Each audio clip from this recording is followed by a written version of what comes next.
Not by your favorite lurking and most likely on her French Mexican, Rebel Mickey. Wait, who? Never mind. More importantly, for some people at least, what does the star have in store for you today?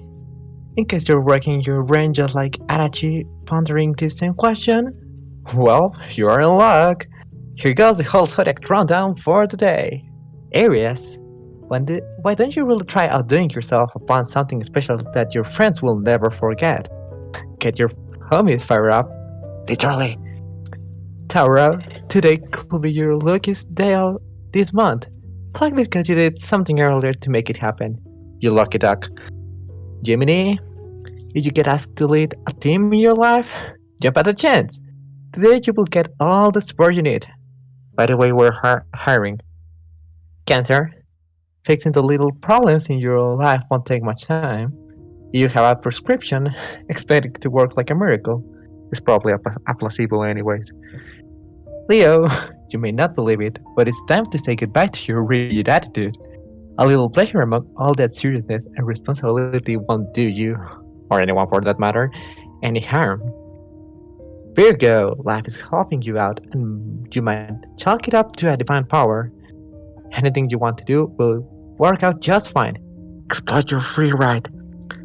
Libra, have you considered writing or working somewhere where you can use your excellent communication skills? Well, our fandom needs you. Scorpio, if you're thinking of living elsewhere, why the fluff are you still here? I mean, wouldn't the people closest to you be happy to go along? Sagittarius, everything works like clockwork today and you will still have energy for some fun tonight. It's a wonderful time for group activities. Exactly with what group? Capricorn, you're broke, so deal with that today. Try approaching things from a different angle, unless it's the wrong way. They will work out just fine anyways.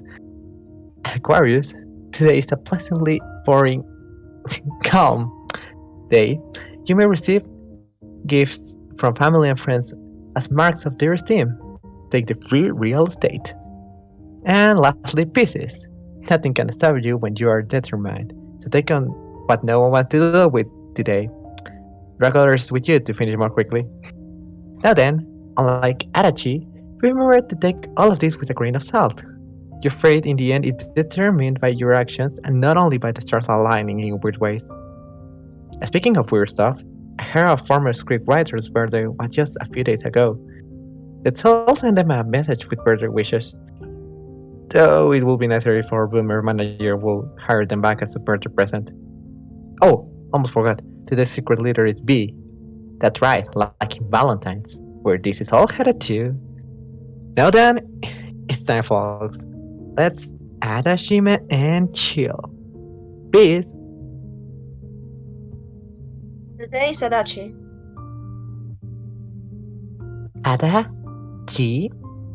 I imagine Shimamura and the way she often emphasized that she sounded my name. For some reason, the thought of her doing that made me feel all fuzzy inside. Wait, well, why was I thinking about this in the middle of class? Chapter 2 Radiance that reaches for the sun. Heliotrope. I rolled straight into bed and slammed my head against the pillow after coming home and returning to my room. I could remember giving Shimamura a ride back to her house, but after that, nothing. It was all just a fuzzy mess, as if my memory had been fried by the evening sun. I've been lucky to have made it back home without getting into an accident. My head felt warm, so warm that I found myself doubting whether it really was winter. Likewise, my ears were itchy. Particles of dust floated around the pillow on my head rest, and as I watched them dance in the orange light coming through the window, I noticed that the sun was just about to disappear behind the horizon. The sky was painted red by its glow, though if I had to guess, I wagered that my skin was even redder than it was at the moment. Each time I thought back to it, I grew embarrassed over a different thing I had done. I once again slammed my hand against the pillow and kicked the bed with my feet. I figured that I should be ready to get up by now, but that turned out to not be the case. While I was able to lift my head, my back remained limp and without strength. 5 more minutes, I thought to myself as I collapsed back onto the mattress. As I did, a deep groan escaped my mouth. Thought my parents were normally different towards me. If they were to see me right now, no doubt even they would grow worried. I have to admit, it was pretty unnatural. Definitely. Still, all that embarrassment had been worth it, as in the end, I managed to move things in my desired direction. Last month, I thought that God didn't exist, but maybe he actually did. Then again, if he did, he was likely a malicious God who wanted to guide me towards a path that led into further anguish. It also raised another problem. Had everything in my life been decided beforehand? Chocolate. I muttered to myself while breathing the smell of the comforter mixed with that of fabric softener. It seemed likely that for the next couple of days, chocolate will be the source of many of my headaches. It was my first time giving someone chocolate. As for receiving it, I probably hadn't experienced that either. Sure, my parents had gotten me some when I'd been little, but I didn't think that counted. Not that including them would make a difference. The fact remained that this was the first time that I wanted. It was pretty ridiculous to be this stressed out over it considering that there was still over a week left. Actually, on second thought, that might not have been all that much time. I had a lot of preparing to do after all. Like, if I wanted to make that chocolate by hand, or would that be too difficult? Yeah, it might be. Would someone like me, without any cooking experience whatsoever, really be able to make chocolate? I could always study. No, wait, that wasn't the right word. Practice. Yeah, practice. Still, maybe it was just too difficult after all. Buying something that matched Shimamura's tastes like a ton on Christmas would be better. Yeah, better. It would be. Still, this will be the first time, and possibly also the last. Thinking about it under that light, I found myself wanting to make sure that I didn't have any regrets. Then again, it wasn't like anyone knew a sure way to avoid that, having regrets. My head visibly began to hurt as I tried to find the right answer. Then more days of this. Was I really going to be okay? I felt like if this kept going, these thoughts would have turned me into hollow, like a wooden plank eaten by termites, by the time Valentine's Day rolled around. Handmade chocolate. Handmade chocolate. I need to find out what Shimamura likes before that. Yeah, it didn't seem like the kind of thing anyone else would know, meaning that my only choice was to ask Shimamura herself. Of course, I'd need to be very careful not to overdo it. If I started grilling her on her chocolate tastes, she'd likely figure out just how far up I was. Trying to find the right balance seemed like it was going to be difficult, very difficult. As I thought about that, my mind wandered to the events of today and how awkwardly I had behaved, causing the surface of my nose to grow extremely warm. It's not that big of a deal, I decided in an attempt to calm myself down. We were just friends giving each other chocolate on Valentine's Day. Nothing weird about that. Again, there was only a single problem.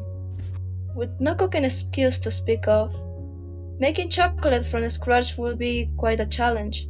Now, if Shimamura was going to make chocolate for my hand, that I would like very much. Extremely so. You could even say that I yearn for it. That was the sort of relationship I truly desired. One that wasn't special only for me, but for Shimamura as well. I wanted to be unique, something that was mine and no one else's, and yet I had no idea how I should go about making it that way. You couldn't simply walk into a store and ask for a serving of specialness.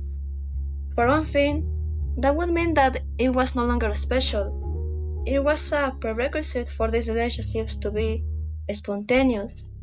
In that case, should I try guiding Shimamura into that direction through nonchalant conversations? No, I don't think that would work. If there was one thing I couldn't do, it was talk in a nonchalant fashion. You only needed to look at my shameful behavior during all the previous times to see that. The whole point was to pretend like there was nothing special going on, and while I knew that, I simply wasn't good enough at acting to hide the fact that I was constantly thinking about it. I always end up going all out, which then resulted into my body growing stiff and me messing up. I sure wasn't cool, wasn't I? I knew that it was late to be saying this, but I really, truly hated myself.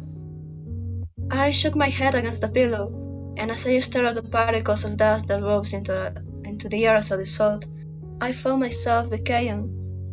What I was truly after wasn't chocolate. No, it was something far softer. So soft that you weren't able to grasp it. Valentine's, too, only existed to enable me to touch that something with timid hands. 5th of February, Wednesday. I spent the entire lesson in a trance, dreaming about Shimamura and chocolate. It was a bit risky, wasn't it? A bit. Yeah, a bit. Still, classes get quite tedious at times, and seeing the new sitting order meant that staring at Shimamura was no longer an option. The only method of killing time I was left with was letting my mind wander. Then again, I probably would have been thinking about those things even if I didn't have time to kill. But regardless, I momentarily returned to reality from my dream world, only to realize that school was already over for the day. It was like the time had just disappeared. I found myself incredibly flustered. If this kept up, the next 10 days would fly by me in the blink of an eye. That would have been a blessing back in the day when I'd been drowning in free time, but for me, not so much. I'd undertaken something great, and that was something that something was now backing me into a corner. I glanced over my shoulder while tidying up the contents of my drawer, and saw Hino, fully tan despite it being winter, and Nagafuji, kinda looking like she wanted to go to bed. Swapping a few words with Shimamura before leaving the classroom. I wonder, were those two also going to be exchanging chocolates with her? Knowing Shimamura, while she might return the favor if someone were to give it to her, I really doubt she'd ever take the initiative. Even though I didn't know much about her, the space with wearing girl also came to mind. I felt like I hadn't seen her around too much lately. But still, who was she? And more importantly, what was she? On top of all this, there was also another possibility I needed to consider. Shamura might have agreed to exchange chocolates with someone who I was unaware of. After all, what I knew was only a single side of her, and even that I didn't have a full grasp of. She was just that sort of person, very difficult to grasp. She offered very little to hold on to, kinda like she was avoiding trouble at all cost, but not quite. I tried to remain by her side, only for her to slip past me. Personally, I didn't particularly mind Shimamura exchanging chocolates with some other girl. Wait, No. I didn't mind. Was that really something that I had the right to step in and give my opinion on? No. No, it wasn't. At the same time, it seemed extremely unlikely that I would be able to remain calm if I were to witness something like that happening. I took a deep breath and waited a moment for my eyes to stop spinning. Why, why was I getting so wound up? If simply sitting in the classroom was enough to make me feel like I was going to choke, then perhaps my condition was more serious than I had thought. I found myself wondering, was this how people with progressive illnesses failed to notice them until it was already too late? Let's be real for a second, no matter how hard I try to pretend otherwise. If I were to actually stumble upon Shimamura receiving chocolate from someone other than me, this sight will not help leave me horribly depressed. No, not just that. There was a good chance that I might actually start crying. In other words, if I was forced to give an opinion, then I'd have to say that I didn't want it to happen. One after another, my dislikes were being dragged out and exposed. You need to skim this scum as it rose to the surface, because if you didn't, it will develop into an unbearable taste that was sure to cause others to keep their distance from you. That was the way human relationships tended to work. Was I doing a good enough job keeping the scum from building up? I sure hope so. It was something that I constantly had on mind. In a similar fashion, I often found myself wanting to reach into Shimamura's butt and scoop out her scum using my finger. With thoughts like those flying about in my mind, I once again glanced over my shoulder, only to find that the aforementioned Shimamura was nowhere to be seen. It appeared that she had already left. I quickly shoved the remaining textbooks into my bag. Rarely did Shimamura walk over to my seat, and if I'm being honest, I found that a little annoying. Gripping my bag, I walked briskly to the hallway. She wasn't there either. I broke into a slight run, and as I made my way forward, a lit revelation hit me. The air was much colder than it had been in a classroom. The order of my thoughts had flipped into a configuration where it was first Shimamura, then the time of the year. Speaking of Shimamura, I spotted her as I walked down the stairs. Her back was slightly bent, possibly due to cold. Likewise, she had pulled her sleeves way down, to the point that the only visible parts of her hands were the fingertips that held her back. The rest were hiding inside, which in turn made her shoulders seem like they were sticking out. As I drew closer to her, Shimamura suddenly looked over her shoulder. Had she heard my footsteps or perhaps sensed my presence? Oh, Adachi! What is it? She inquired with her eyes. Repeating to myself to remain calm, I slowly opened my mouth. Come to think of it, had I said a single word for the entire day that I had spent in school? If I had, I couldn't remember. I was wondering, Shimamura, what sort of chocolate do you like? I managed to ask her in a relatively natural fashion. At least, I thought it sounded natural. Did it? Probably. It had become a habit for me to question myself in this manner, which likely indicated that I held doubts towards my own behavior.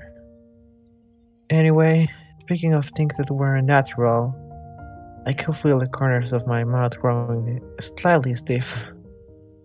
Chocolate, huh? Let me think for a second. I don't eat at all that often, so Turning her eyes towards the end of the hallway, Shimamura began to ponder. I sighed in relief. It seemed that she'd chosen to interpret it simply as an innocent question. As I waited for her reply, I could hear her mumbling to herself. Something about there not being many. I wonder, what was she saying? Well, generally, I guess I like the sweet stuff. Okay. I was under the impression that hot chocolate was made sweet. Now, was I supposed to take this as the bar being low? Or as it being incredibly difficult for me to choose something that fit her tastes more specifically? The ones with milk. I think I might like those. Yeah, they're very easy to eat. Shimamura added. You could tell by her voice that she wasn't very committed to her answer. I see. An image of milk chocolate immediately came to mind. Its color kinda matched that of Shimamura's soft, brown hair. Also, I felt like this was the first time ever that I'd heard her tell me about her likes. For some reason, I found myself slightly moved by this fact. After the short pause in the conversation, Shimamura glanced at me. Was that all? She asked, Yeah, that was all. After that, we once again fell silent. A group of students who were leaving school walked past us. I see. Yep. Alright, let's get going then.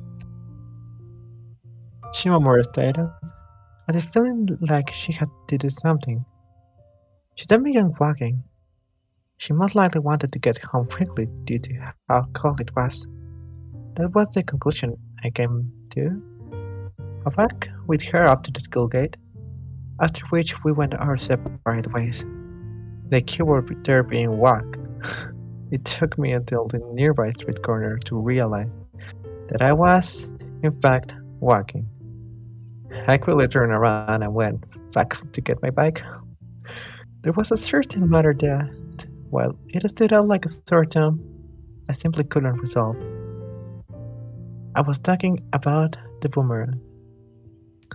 It was late at night when I found myself grabbing it off the shelf I had placed it on. I obviously didn't want to ignore a present that I'd received from Shimamura, but at the same time, it was quite difficult for me to put it into use. Had Shimamura genuinely been expecting me to go play outside with this in hand? There was no way that she had that little of a grasp of my personality, alright? No, I was certain that she knew me better than that. Or rather, I wanted to believe that she did. My mind rapidly filling with worries, I went ahead and tried tossing the boomerang forward. It flew across my room before hitting the closet and thudding against the floor. Hmm.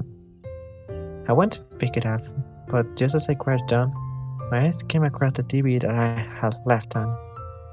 I glanced at it and was immediately astonished by what I saw on the screen. There was a woman with heavy makeup who went by the name Shaman Tauka, dancing to music. Well, I say dancing, but it was more like she was simply waving her long hair around. It kinda reminded me of Kabuki. The woman was really going wild. It was to the point that it felt like the tips of her hair were going to fly outside the tiny TV. There were some other performers standing beside her, and so they all appeared to be waiting for their chance to get on the stage. None of them did. I couldn't help but admire her. What a strong presence. Admittedly, seeing her gasp for air after her dance was over did diminish those feelings. Yeah, they probably shouldn't have shown that on the broadcast. In the end, none of the performers had joined Shaman whatever. What sort of program was this?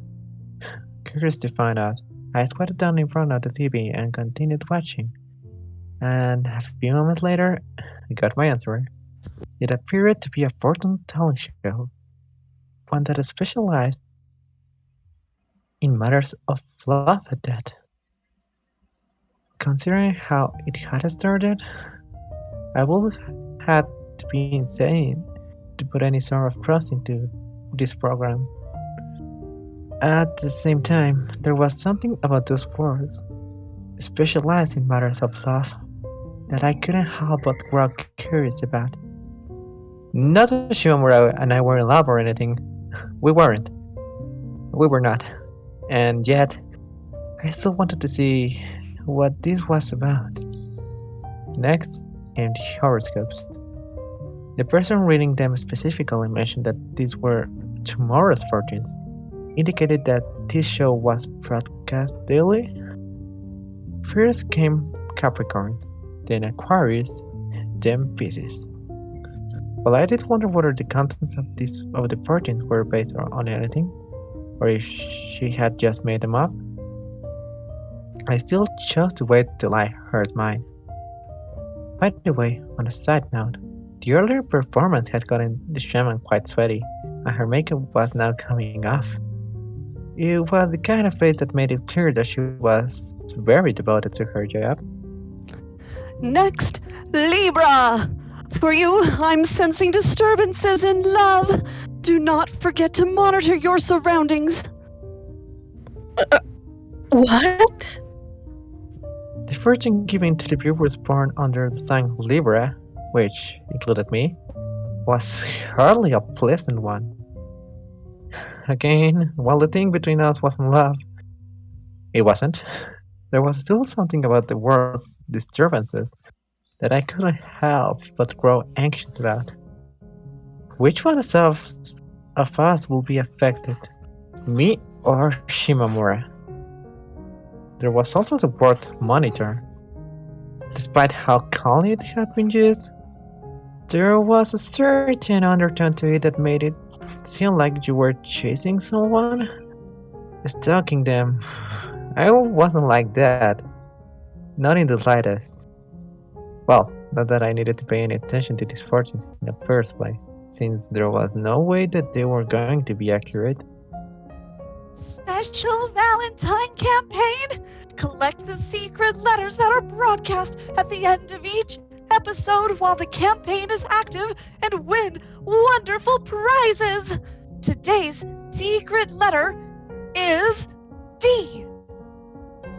A promotion for the show started playing immediately after the horoscopes were read. Apparently, the letter D was somehow significant. Okay, it seemed a little strange to me that this was happening in the middle of the episode, when they clearly said that the letters were broadcast at the end of each one. But then again, who cared? Next, a chart that showed the compatibility of each star sign appeared on the screen. Who had compiled it? I had no idea. The signs that were marked as highly compatible with Libra were Gemini and Aquarius. The most compatible one, however, appeared to be Aries. Keep in mind, that was only the case for people of the opposite gender. There was a note stating that it was the absolute worst when it came to dealing with those of the same gender as yourself. With there not being any stars at least anywhere, I had no reason to trust the chart. I didn't. And yet, Hmm. when was Shimamura's birthday?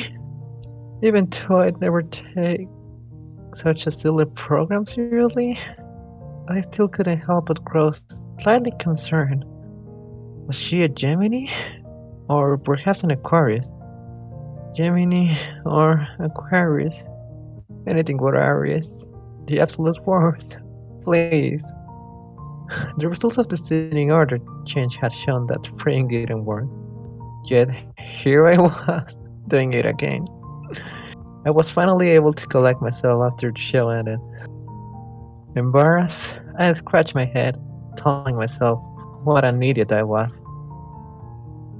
These things never come true, you fool. 6th of February, Thursday.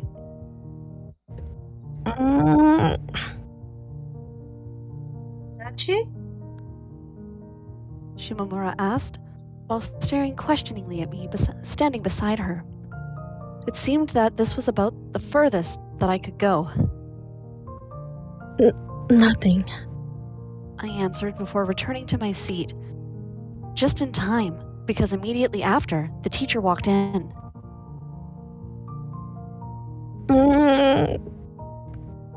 She? As the lunch break came, I once again walked up to Shimamura. What did the sandwich I was eating taste like? I couldn't tell. I was far too busy staring at her to even begin thinking about that. No disturbances were currently taking place. Although, if I had to say, it seemed that Shimamura was slightly suspicious of my behavior. Do you want something? Tea or maybe a sandwich? She asked, while picking up food items off the table and showing them to me. I noticed that there was a blue Masanga bracelet around her wrist. It was quite a rare sight. Shimamura didn't usually wear any accessories. Anyway, back on topic. While it certainly hadn't been my intention to look like I wanted something, she appeared to have mistaken my expression and taken it that way. Oh, thanks. But I'm fine. I stated back, while showing her the sandwich I was already eating. Now then, I'd decided to ask her this during the lunch break, so I might as well give it a shot. Again, just to repeat, I didn't believe in horoscopes. I was just curious. Shimamura, what's your zodiac sign? It was only after those words had already left my mouth that I realized that it would probably have sounded way more natural to instead ask her when her birthday was. What if she'd seen that program as well? Would she get the wrong idea? No, she wouldn't. Or would she? Completely oblivious to the chaos raging inside my head, Shimamura tilted her head slightly and began pondering. My zodiac sign, huh? I'm not sure what sign it puts me under, but I was born in April, on the 10th. I felt like my heart skipped a beat as those words, the 10th of April, entered my ears. Don't get me wrong, I was happy getting to know when she was born, overjoyed. No, it was the date that was the problem. Being born on the 10th of April meant that she was an Aries. Aries, the sign which, according to the chart, was the least compatible with mine when dealing with those of your own gender. Oh.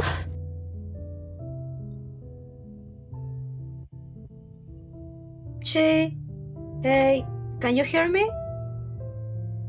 Just so you know, I'm an Aries.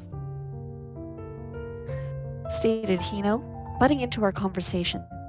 Shimamura, next to whom Hino's head had suddenly appeared, let out a small yelp.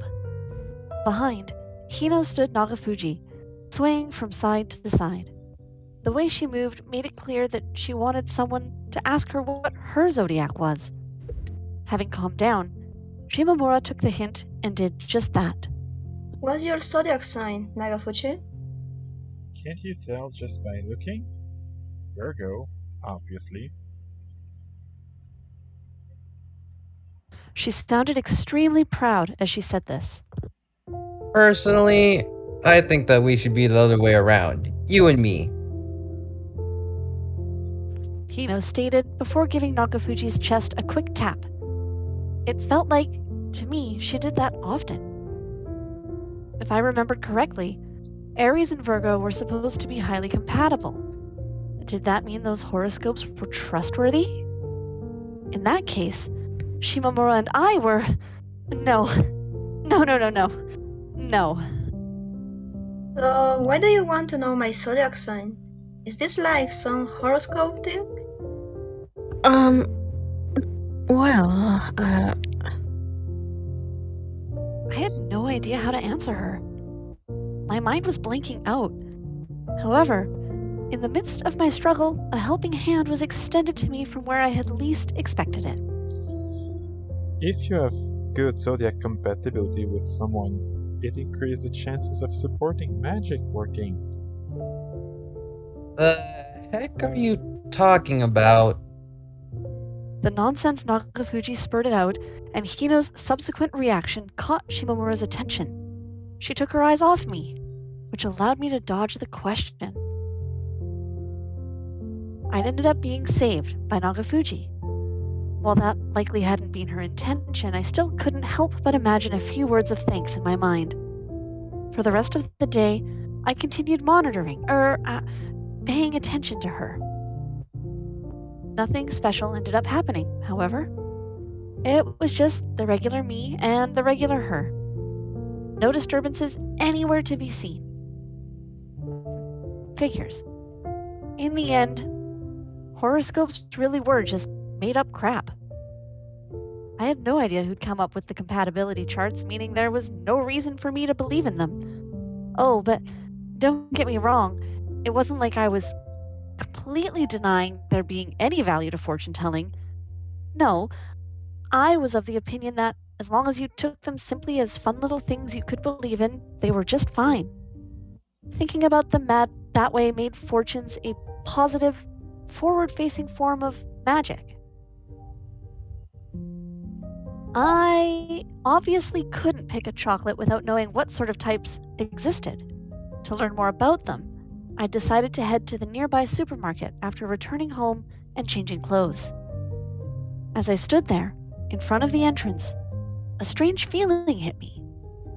For some reason, I felt slightly reluctant to walk in.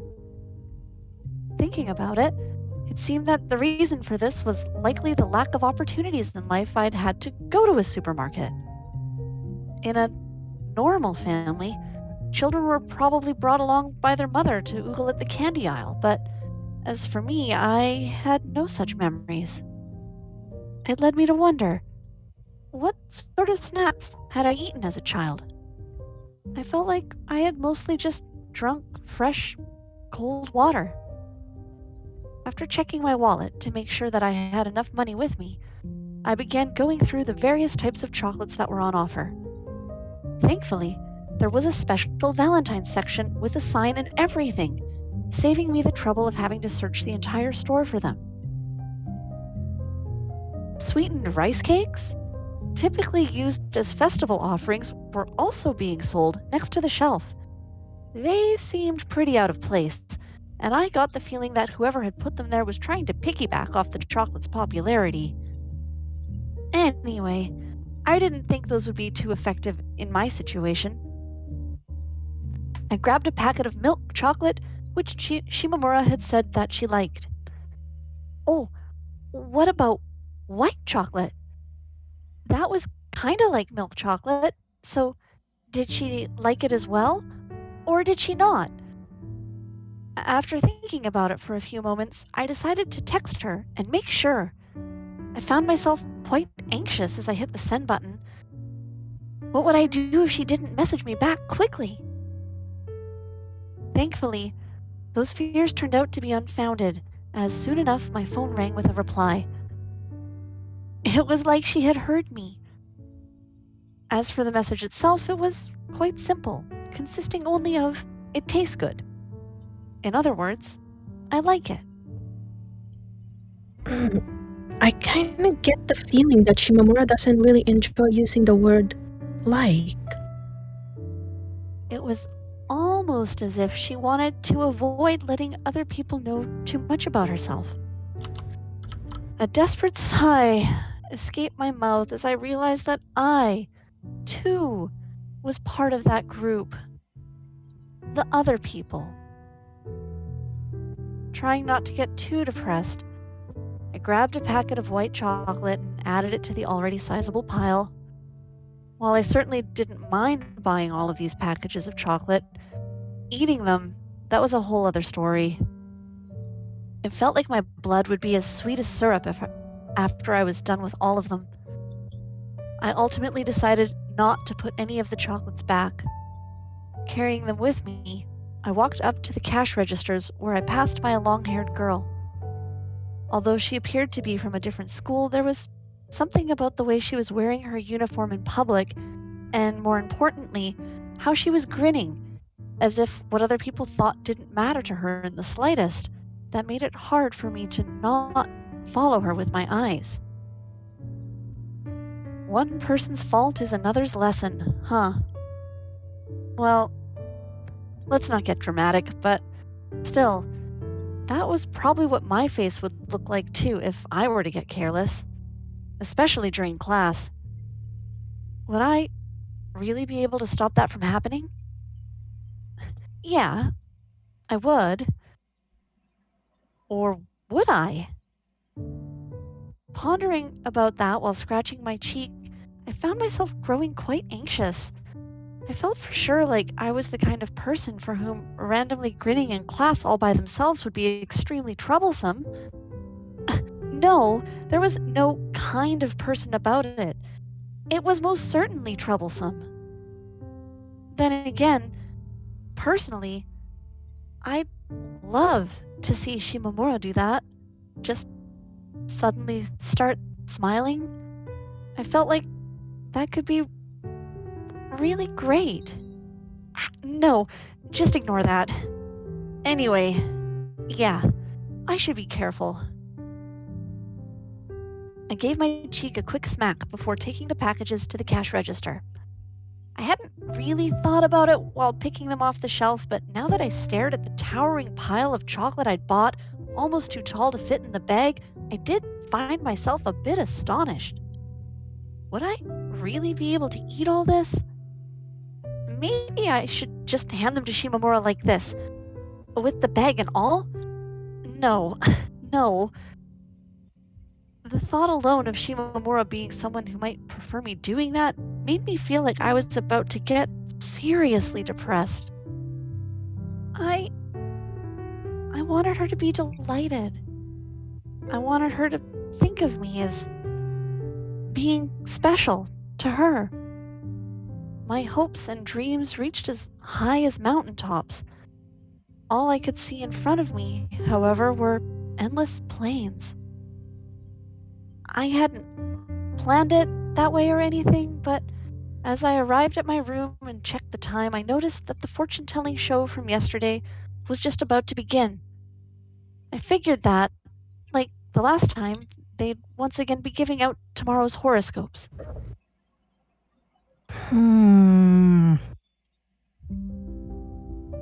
I thought about raising an objection, but in the end decided to just turn the TV on. The channel was already set on the correct one after yesterday's broadcast, and as the screen lit up, the very first thing that appeared on it was the same tornado of wild hair I'd seen back then. It seemed that the show would be starting with that again. You really screwed up with your predictions yesterday. I complained to Shaman Whatever as she danced on the screen. Naturally, my complaints went without an answer. Come to think of it, the shaman hadn't spoken a single word during the broadcast. Was her role just to do the opening performance and that was that?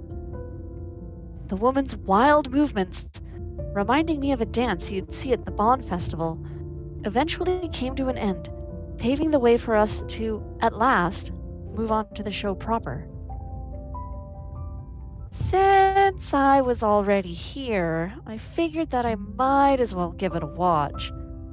The fortune Shimamura zodiac sign, i.e. Aries, received was... If there's something that you want, just reach for it. Whereas Libra's was... Try charming your special someone with a new hairstyle.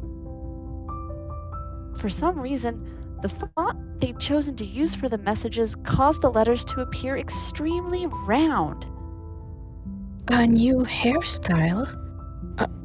Like what? I asked out loud, holding up a strand of hair.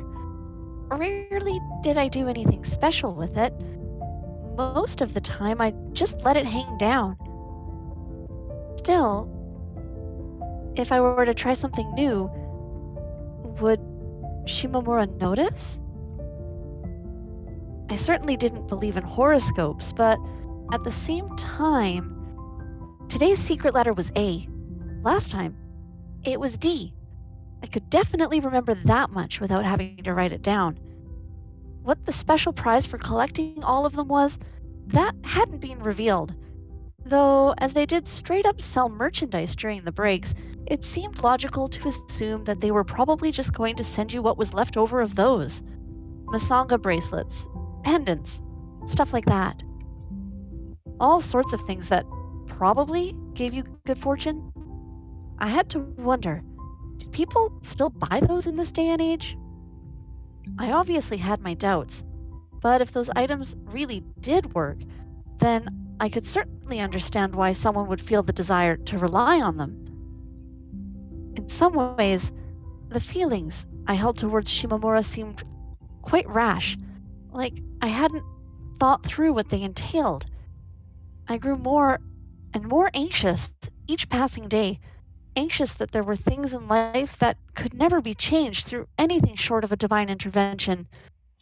Was it people like me who fell for these things?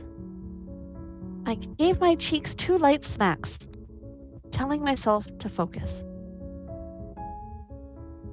7th of February, Friday. This was big enough of a change that even Shimamura should be able to notice it right away. After fiddling with my hair in front of a mirror for way longer than I cared to admit, it had finally started to resemble something that I could be satisfied with. I tested out all sorts of accessories, like hairpins and ribbons, but as those had either been too plain or too weird, what I ended up with was settling after a countless amount of splitting, curling, twisting, combing, and turning was a simple ponytail. All that I needed to do now was tie it up with a scrunchie that I honestly couldn't remember when I had bought, and I was done. Next, I took a good look at what my work through the mirror. Of course, I would have been far more interested in seeing what Shimamura looked like with a new hairstyle. Wait, what the hell kind of thought was that? My face was red with embarrassment. I rushed out of the bathroom and began making my way towards school. I really was going to be attending school like this, huh? I wasn't even there yet, and I already felt kinda embarrassed. Like, to me, there was something about suddenly changing your hairstyle that seemed like you were trying to show the people around you that you changed as a person. Or was that just me being way too self-conscious? Regardless, I should definitely take some time to prepare an appropriate reaction in case Shimamura were to ask me about it. I was painfully aware of how suspicious I've been acting lately, and I didn't want it to happen again. The gears in my head turned as fast as the pedals of my bike as I tried my hardest to come up with a reason, an excuse for why I had decided to go with a new hairstyle. Should I say that I just felt like it? That might very well work with Shimamura. I had a feeling that she had decided to dye her hair for a similar reason.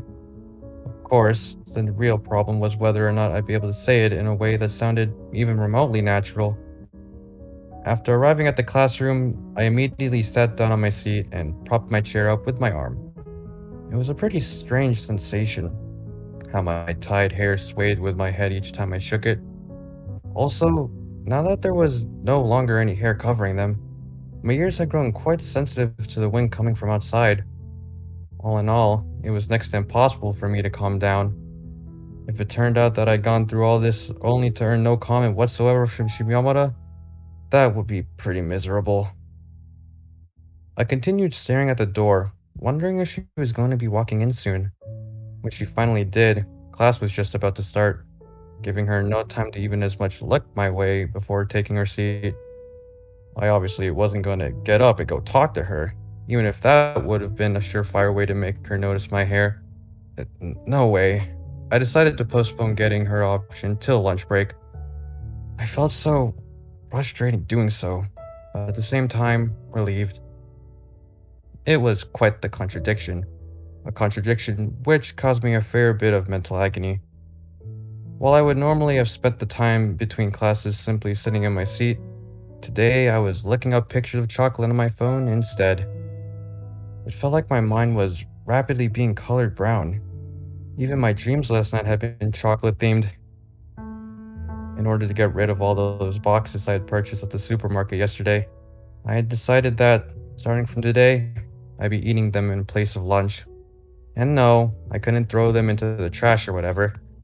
I bought them to see what they tasted like, which meant that I would need to eat them all by myself. Fortunately, as I was the kind of person who could easily eat the same stuff day in, day out, my diet growingly slightly unbalanced posed no problem whatsoever. I would try out every single type and then decide which one to give to Shimamura. Then again, the limiting factor there would probably be time, huh? I only had one measly week left. Yeah, at this point, I'd given up on trying to impress her in any way. Simply being able to bring her something seemed like the challenge now. Still, just that by itself might have been special in some way. No, it was special. I was sure of it. My desire to become special to her was completely earnest. However, as long as it remained that, a mere desire, then it was possible that she might one day give up on me. I was leaning to one side in order to balance us, which, looking at it, seemed like getting my priorities backwards. Those little things that allowed me to express myself ever so slightly. I needed to value them more. Then again, if it truly was my goal to express myself, there was only one logical path for me to take. That was making the chocolate by hand. Humans really only had two options when it came to showing their feelings. You could either spend money or spend effort. I'd been working part time for a while now and hadn't touched any of my earnings, meaning that the former option was very much accessible to me. However, while I could purchase the highest grade chocolate available and hand that to Shimamura, I had a feeling that it might end up being having the exact opposite effect on her than what I'd hoped.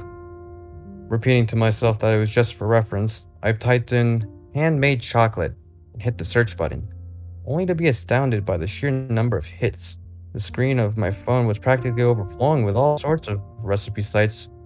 I got the feeling that it was particularly busy season for those sorts of things. Also, it went without saying, but most of the recipes didn't require the usage of a knife, allowing me to feel surprisingly confident in my ability to actually follow them, with a little practice. I should at least be able to get the looks right. The only problem left was, can I make them in the way that they didn't taste horrible?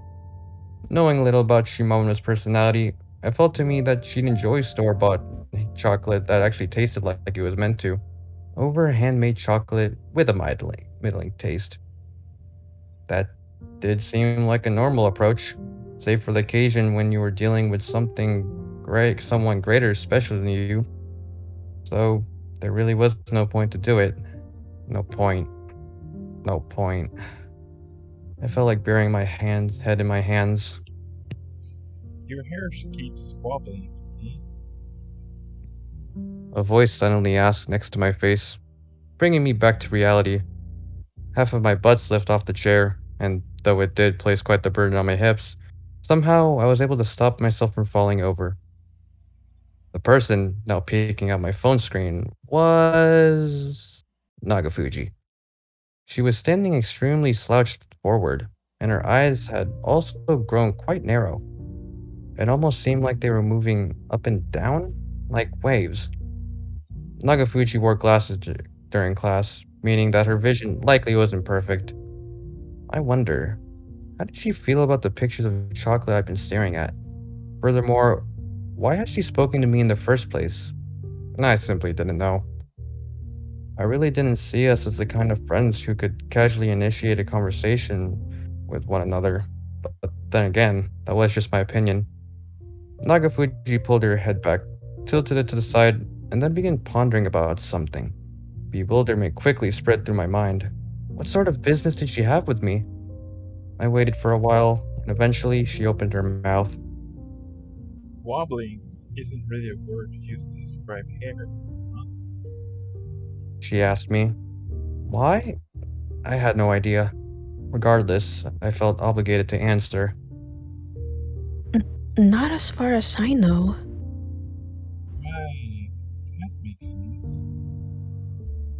Nagafuji then hung her head. It almost seemed like she was feeling genuine regret over the choice of word. Sometimes, I simply didn't understand this classmate of mine, and by sometimes, I meant always. At this point, my only option was to have the other one take her off my hands. Where's Hino? Sleeping. I glanced at the direction she was pointing towards, and what did I see? But Hino collapsed on her desk with her arms dangling beside her. The only part of her body that was actually touching the desk was her head.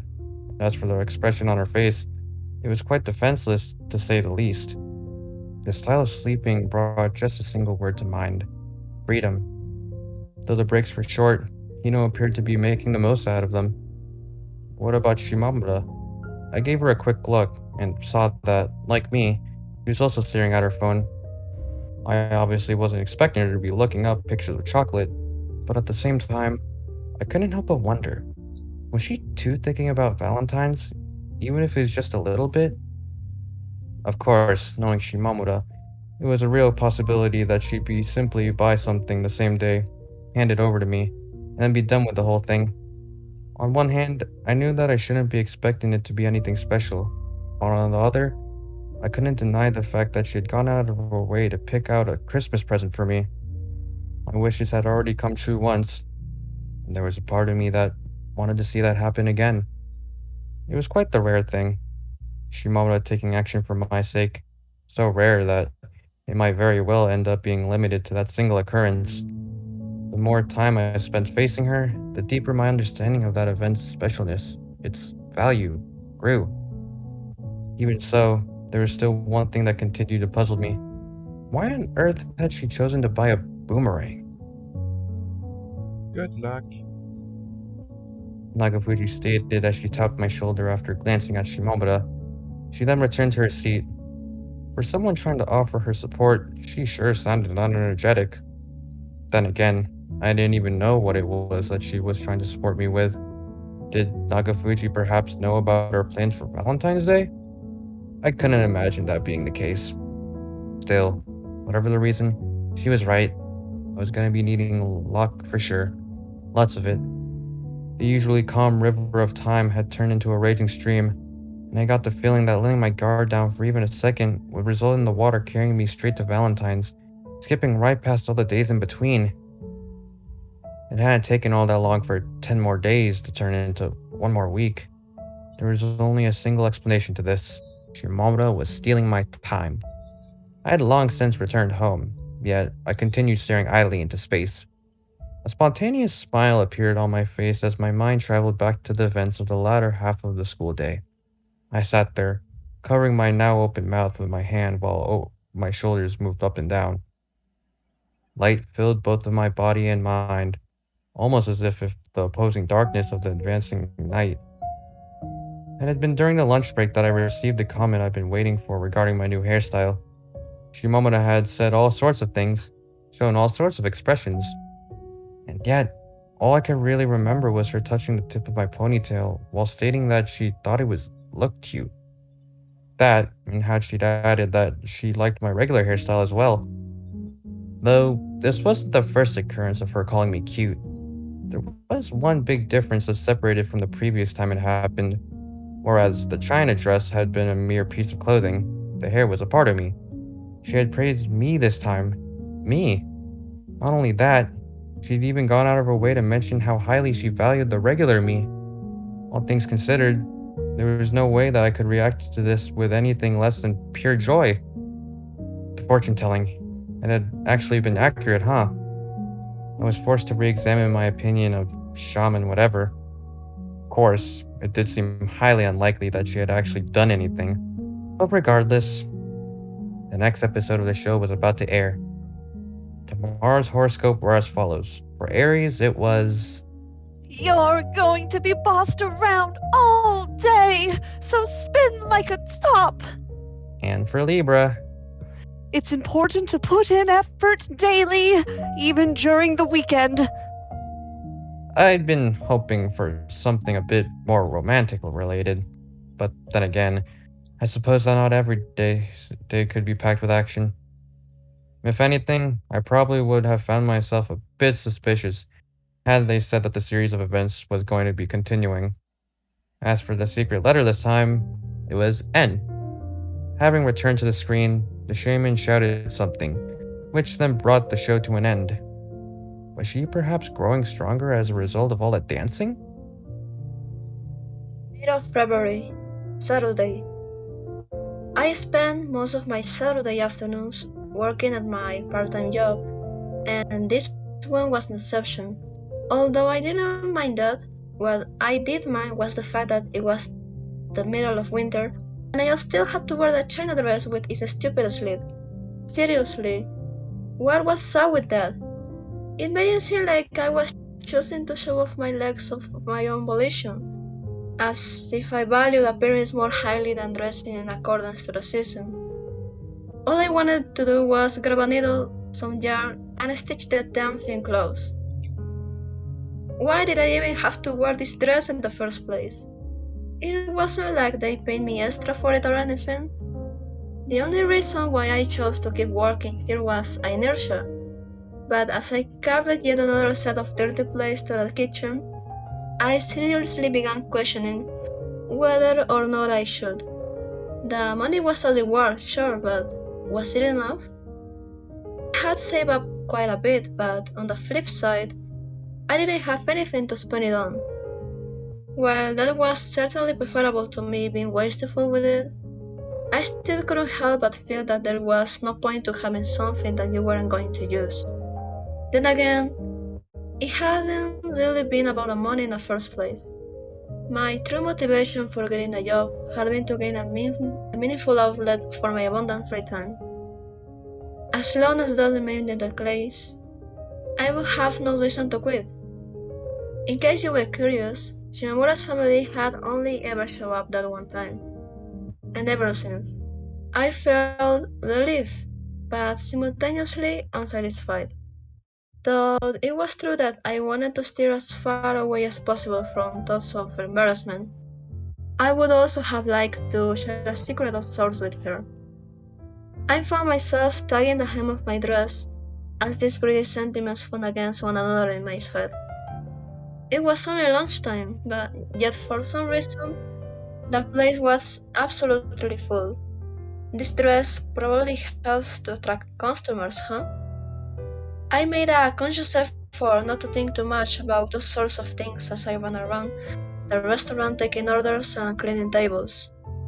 If the dress really did have a noticeable effect, then that would be likely be enough of a reason for the manager to never let me wear anything else. A break came next, and I spent it sitting idly at one of the close-by tables. Afterwards, it was only a matter of quickly cleaning up and changing my clothes before I got to leave. I felt relief, of course, but as I thought about a house I'd be returning to, about my family, those feelings turned into something slightly less relaxing. Simply put, I didn't really like my family. I wonder, what did Shimamura do on her days off? I had tried asking her that before, but she'd been quite vague with her answer, simply stating that she spent a lot of time sleeping and a little less playing with her sister. This led me to believe that she likely wasn't doing anything special today either. In that case, maybe I should go pay her a visit? Sitting between her legs like the last time, watching TV. Thinking about it now, I was shocked to remember just how close to each other we had been back then. It didn't seem like something that I would be able to do again, not in my current condition. I'd either fall into a state of complete panic beforehand or simply run away. The only recent occurrence of closeness between us had been that one time when I come close to falling over and Shimamura had caught me. Truly, what a waste that had been! Even now, I still found myself regretting the fact that I panicked and pulled myself away from her. Don't get me wrong, I had certainly regretted in the moment as well. It was just, with time, my mistakes grew increasingly more pronounced. My nose had been practically buried into her chest, and yet I completely broke my chance. My nose against her chest. No, not just my nose, my eyes too, and my forehead, pretty much the entirety of my face. The more I thought back to that time, the warmer my head grew. I could feel it swelling, like a balloon. I felt my feet around. I flayed them.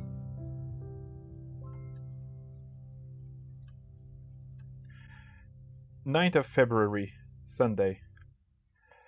You'll never know unless you try. That is what I told myself as I walked into the kitchen. My parents weren't home despite it being Sunday, which thankfully meant that I wouldn't need to worry about their stare. Even if they didn't say anything, I knew that they'd still be silently judging me in their minds, and I really didn't want to suffer through that. It was my first time ever using the kitchen. Well, other than getting water, I suppose. I decided to make chocolate just to try it out. As far as ways to spend my days off went, it didn't seem so bad.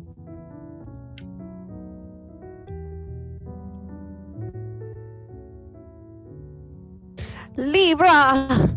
You should hurry up and make handmade chocolate and give it to someone. Do it! The fortune actually played a really minor part in influencing my decision, believe it or not. Also, the secret letter had been C.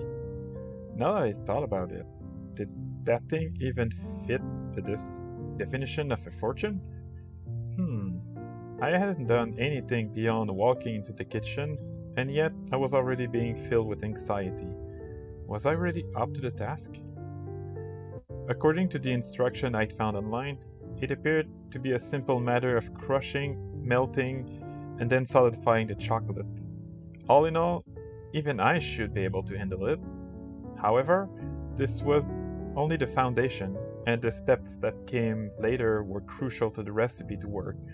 Although I could likely handle the first section, I had no confidence to speak of that the same would be the case with the later one. I silently cursed the old me for choosing not to eat anything when dinner wasn't ready instead of making something herself. I'd also done practically nothing during any of the cooking classes in school, which all summed up to me having no experience whatsoever. Even so, I still wanted to try it out. All the more when I considered that this might never happen again. With my phone in hand, I began working. Crush the chocolate into tiny pieces on top of a cutting board, then places the chunk into a pot and then warm it. I definitely read a couple of manga portraying this exact process. It was usually inexperienced girls in love doing it, and more often than not, they ended up fading completely, now that I thought about it. As for me, no. I was different. I didn't particularly love Shimamura. Or did I? No way. Anyway. As such, what I meant to say was, this was chocolate. Chocolate. The process hardly mattered. Although my lack of skill was undeniable, there was also nothing I could do about it. Focus, however, that was workable. Fail in terms of both, and the result would be guaranteed to be something awful. I cast all idle thoughts aside and began moving my hands because they most certainly weren't going to move themselves.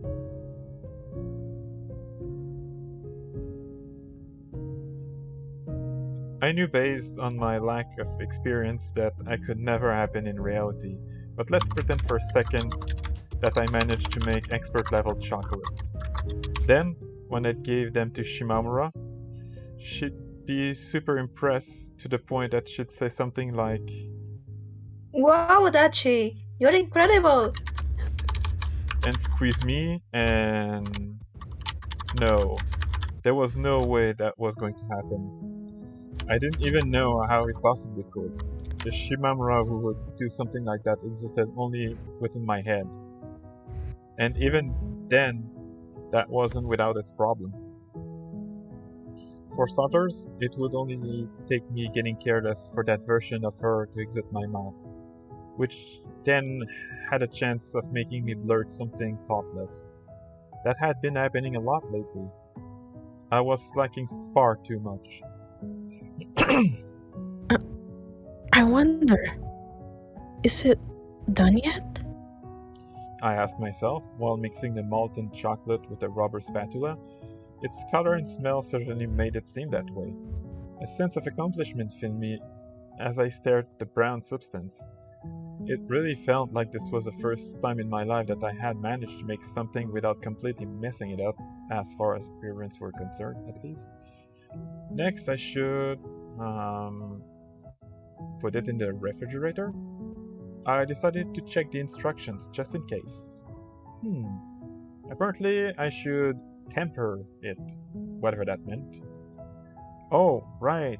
I hadn't been sure what it was for back then, but I did remember buying some sort of tempering powder. I poured it into the pot along with the rest of the chocolate and waited a bit for it to cool down and then mixed everything together. That should do it. Use a thermometer to carefully measure the temperature? Where was I going to get one of those? Then again, it didn't really matter for now. I was going to be eating those ones myself, so they didn't need to be perfect or anything. After mixing thoroughly, I poured the chocolate into mold and snapped a quick picture with my phone before putting them into the fridge. It might not be the pinnacle of cooking, or even just great, but it was still the first piece of food that I have ever made. One more picture. I checked the photos afterward and noticed that they were both taken from pretty much the same angle. My interest was starting to fade, cooling down faster than the chocolate. What I needed to make this interesting was Shimamura. I decided to send a picture to her, all of them. After they were done sending, I added, What do you think? Then, trembling nervously, I proceeded to wait for a reply. 10 minutes passed. 10 more minutes while shaking on the chair. Another 10 minutes with my head pressed against the table. No reply. I took a deep breath. Of course not. I wouldn't even know what to do if someone were to send those sort of photo to me. The chocolate wasn't the only thing that needed to be cooled down. My head did too. Reflecting on my action, I hunched down the corner of the kitchen. Not only was it winter, the sun also didn't shine there, meaning that the corner was meant to be freezing cold. And yet, thanks to my cheeks being as hot as they were, it didn't feel that way to me at all. Anyways, the chocolates had probably hardened by now. This is it. I'd really just melted it down and then turned it back into a solid, hadn't I? I glared at the object sitting on the plate as if I was having a staring contest with it. I wouldn't be putting on any frosting, or rather, couldn't, meaning that I need to be satisfied with this. Why no frosting? Simple. I hadn't prepared any other ingredient. I'd gotten stuck in the simplistic mindset that since I was making chocolate would be the only thing I needed, which, I suppose, went to show just how much of an amateur I was. I took a bite as a test, and yeah, it sure was chocolate. Nothing beyond that. If anything, it tasted slightly worse than the stuff you'd buy from the store. The way pieces were shaped was nothing to write home about either. I never truly expected it to happen, and it seemed that, in the end, my feeling hadn't poured into the chocolate and reacted with it. There was a clear limit of what my heart was capable of. I had until the 14th, and I felt no confidence in my ability to get to the point where I'd be able to make something excellent before then, even if I were to start practicing daily. Furthermore, I definitely didn't want my parents to see me practicing. I would have been all for it if I lived alone, but unfortunately, that was not the case. In conclusion, I figured that I should buy her something after all. It might have been a bit dull, for sure, but when you wanted mochi, you went to the mochi store. Making sure that the receiver was happy was the number one thing when it came to giving gifts, and by that logic, it seemed important to prioritize the taste over expressing my feelings on whatever. Again, I knew it was boring, but the taste was more important. I wasn't good enough. What I needed to do now was to look for a famous place with a good reputation. With only a few days remaining until the 14th, I wasn't sure that if the packet would make it in time if I were to order something online, meaning that I'd be better off heading to Nagoya and looking for a shop around there. Would I take Shimamura with me? No, that seemed something I should do by myself. I distinctly remembered her saying that she preferred receiving gifts without knowing what they were beforehand. Did I fail?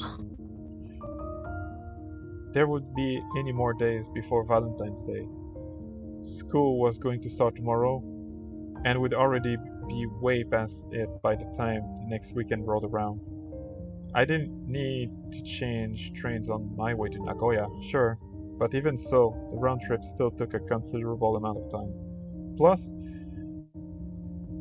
I'd also need to reserve time for picking the right chocolate. Thinking about it that way, I really should have gone today. Huh? Yeah. But I couldn't afford to waste time in this fashion. What was I going to do? I began to consider taking a day off from school, using that time to go buy it. Honestly, it didn't seem like a bad idea. But wait, wasn't chocolate something that you were meant to give out the same day you bought it? Was it? Various stuff rushed through my head. Not that I was complaining. It was definitely better than having no thoughts at all. Still, there was one thing that stood firmly against my conclusion, and that was a pile of leftover chocolate. It seemed that chocolate was going to be making up a large part of my diet for the foreseeable future. If the fortune were 100% accurate, that would make them more like prophecies, and I really wasn't expecting that much from them. Still, even if they weren't literal facts that told you exactly what to pay attention to next, were they still at least somewhat reliable? And if so, how much? That was a question. At this point, this fortune-telling show was around 50-50 in terms of correct prediction. Although that was an incredible success rate for fortune, you had to keep in mind that sample size was far too small to draw a statistically sound conclusion. That was the reason why I once again found myself sitting in front of the TV. Unlike yesterday, and all of the days before that, Shaman whatever was nowhere to be seen this time. Perhaps she wasn't a regular part of the show after all? Some other person showed up for the first 3 or so minutes to fill a role, although I have to say their performance was nowhere near as interesting. It was just talking for the most part. Wait a minute. Was this show broadcast live? Either way, the part that had been waiting for now was here. You crossed paths with someone who you weren't expecting to meet? That was what Aries got, and as for me, If there's something you want to say, then say it clearly. You never know when you might die. after the fortune were done, the person who had been reading them faded out, as if being sucked into the center of the screen. Putting that aside,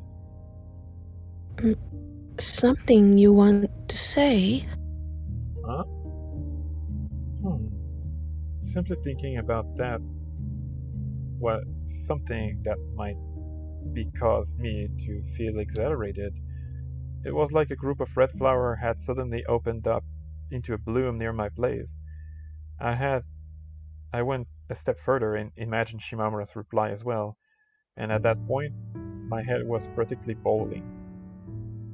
I scratched my knees through my pajamas. Some part of my body itched, but I was unable to identify which one it was. I could almost feel a calm version of myself staring at me from some corner of the room, shaking her head at how ridiculous I was acting. That was probably the old me, the one who'd spent a long time living in this room. We were practically different people, she and I. No, that probably wasn't true. In terms of my relationship with other people, with my family, I was the same bland me who I'd always been. It was only when dealing with Shimamura that another version of me surfaced. A version who was prone to failing, had a hard time calming down, and often acted so awkwardly that it was painful to look at. And yet, she was so pitiable that I couldn't find it in me to hate her. Going back to the fortune-telling program, today's secret letter was, oh. I scrolled down my memory and tried combining it with the letters from previous times, but I couldn't for the life of me find a connection between the words, that form, and Valentine's Day. If I had to guess, it was probably just some nonsense.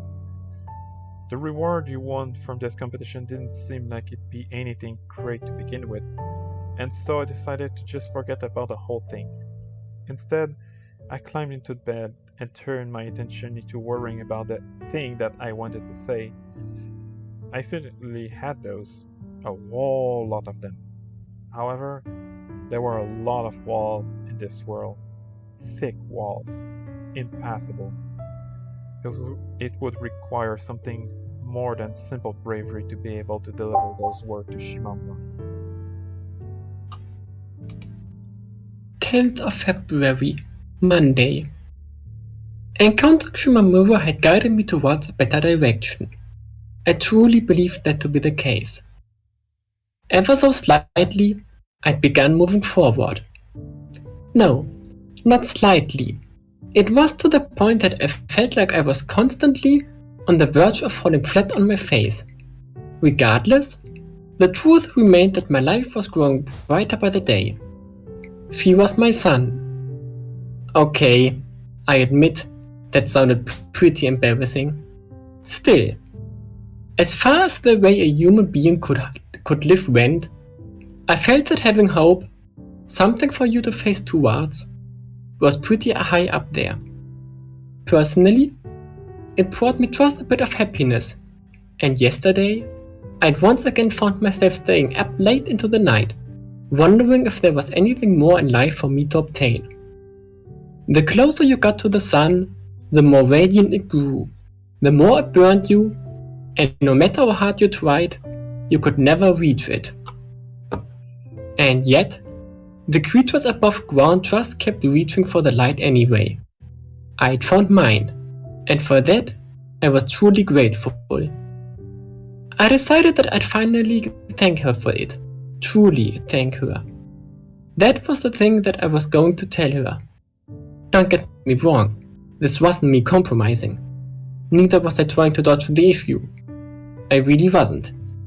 Extremely sleep deprived, I stood by the classroom's entrance, waiting for Shimamura. It seemed that it was only at times like these that she was late. Actually, now that I think about it, she was late pretty often.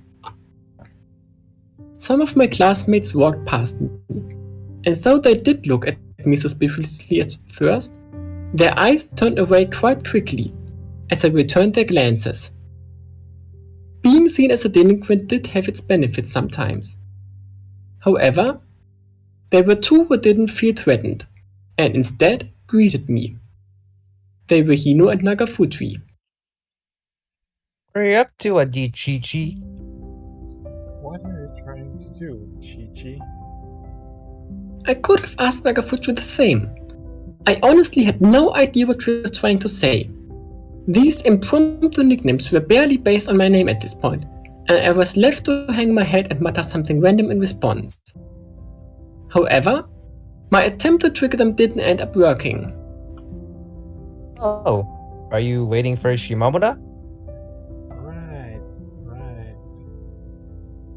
It had only taken them, or realistically her, Nagafuji likely hadn't figured it out on her own, an instant to see right through me. I could feel my cheeks growing hot. Was I really that easy to read? Easy to read. I looked back to how I had acted recently, and as I did, a deep sense of regret filled my mind. Meanwhile, Hino and Nagafuji headed towards their seats.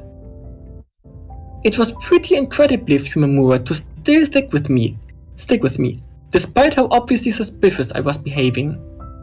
She really was something else as a person. At the same time, I knew that there was a good chance that she had no interest in me.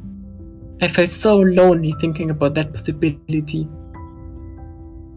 As I continued waiting, Shimamura eventually arrived. Barely in time, and I mean it. She noticed me standing next to the door, stopped, and tilted her head questioningly.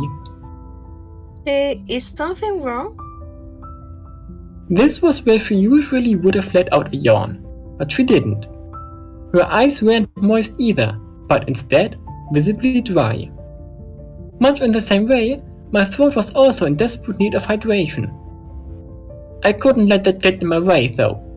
No, I needed to greet her. Good morning. My attempt to sound as cheerful as possible backfired, and in the end, all that led to was my voice cracking. Cold sweat began creeping up my back.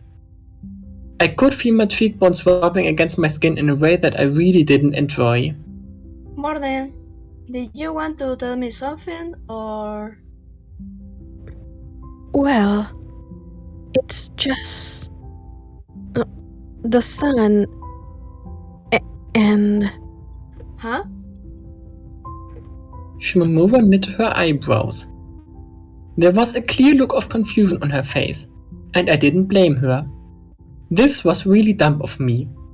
If I continued to talk like this, the only possible end result I could see was my own embarrassment. Likewise, it was almost guaranteed that Shimamura would feel the same way as the listener. I decided that it would be for the best to cut out all the poetic parts and simply express my gratitude in a way that a regular person could understand. Gratitude. How did you do that again? Oh, right. thank you. I could feel myself sweating, both physically and mentally. I'd skipped past all the fluff, and in the end, the only thing that had ended up coming out of my mouth were those simple words of thanks. No, I don't think that I really... Wait, huh? Though she'd gone along for the first half, that didn't last as Shimamura soon realized what it was that I was saying. In mere moments, a clear look of bewilderment appeared on her face. As for me, it felt like letting my focus down for a second was all that it would take for foam to start coming out of my mouth. So... anyway... I stated awkwardly before turning my back to her and running off. What did I mean by that? I wasn't sure. It was just an excuse for me to get away. The corners of my eyes felt hot, as if someone had put boiling water into them. Likewise, strange noises, best described as a weird way of panting, poured out from my stiffened mouth. I could hear Shimamura muttering words of confusion behind me, and as they reached my ears, my entire face grew warm. I wanted to turn around and explain things to her. I wanted to do it so badly. Yet, at the same time, I knew that would only make things worse. Telling myself that, I walked to my seat and propped up my chin using my arm. Or I tried, at least. No matter how deep into my cheek I dug my fingers, they just wouldn't stop shaking, which made it impossible to keep my head steady. I simply wasn't able to convince myself that I had managed to say what I wanted to say. How to put it? My words wouldn't come out. I couldn't look at her face. I know that I'd said that my life was brighter now than it had been, but was that really the case? Sometimes, I felt that the biggest change was that I'd grown into a big idiot. Had I? I had a feeling that the answer to that question would be written all over Shimamura's face, which was why I purposefully chose to close my eyes without looking her way. The fortune wasn't responsible for my failure. It had specifically stated to clearly say what you wanted to say, and as I had been unable to realize the clearly part, all the blame lay on me. I once again found myself sitting in front of the TV, depressed, which was something that I'd been growing used to lately. It gave me quite a bit of trouble trying to decide what sort of an approach I should take with regards to Shimamura. If this program was going to act as my gauge in trying to figure that out, then I had to say I was pretty glad that it existed. Ah, she's here. Waving her hair everywhere, the shaman got on the stage. That only lasted for a moment, however, as she soon cut her dance short. I caught a cold yesterday. It gave me a horrible headache, and I wasn't able to shake my head. That's why I wasn't here. She explained. Not that I particularly wanted to know that information or anything. After explanation, the shaman once again began shaking her head. I wonder, was there a chance that it had been excessive movement, not a cold, that had triggered her headache? Her head moved wildly, as if making up for the lost day, and her hair sliced through the air.